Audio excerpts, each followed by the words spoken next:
Chatsworth, le château anglais du XVIIIe par excellence, il reçoit un demi-million de visiteurs par an. Mais beaucoup plus le connaissent car c'est cette magnifique demeure qui a servi de décor à des films à succès comme Orgueil et Préjugés ou plus récemment The Duchess. En le visitant, on se dit qu'au moins ici, on ne manque pas de place. C'est pourtant exactement le contraire qu'a pensé le duc de Devonshire, son propriétaire, lorsqu'il a décidé d'y élire ses quartiers. Cela fait 5 ans que nous vivons ici. Et quand on a aménagé, on s'est dit « mais il n'y a pas de place pour toutes les choses que nous avons ». Il a fallu entasser des tas de choses dans les greniers, dans les pièces de stockage. Certaines étaient tellement remplies qu'on ne pouvait même plus ouvrir les portes. Il a fallu se résoudre à appeler Sotheby's à la rescousse. La prestigieuse maison d'enchères a donc organisé le plus grand et distingué vide-grenier de tous les temps.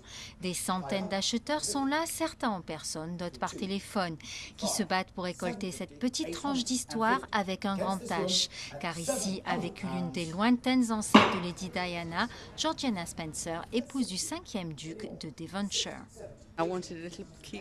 Je voulais un petit souvenir, une porcelaine, un meuble, mais c'est vraiment trop cher. J'ai visité le château il y a 3 ans. J'avais rencontré la duchesse. J'aurais bien voulu racheter la broche qu'elle portait et qu'elle vend aujourd'hui. Des porcelaines aux bijoux, tout est à vendre. Et même cette voiture de 1915 surnommée le Péril jaune, qui est partie à 10 fois le prix estimé. Mais c'est cette cheminée du XVIIIe siècle qui restera le clou de la vente. Son acquéreur a dû débourser 600 000 €. Ce qui est fascinant, c'est que la plupart de ces choses dormaient là depuis des siècles. On a atteint des prix faramineux.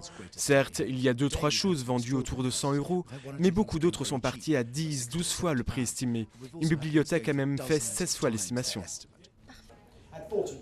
Au total, la vente a rapporté 7,5 millions d'euros. De quoi financer les projets du duc qui veut se lancer dans les économies d'énergie et permettre à sa famille de se sentir un tout petit peu moins à l'étroit.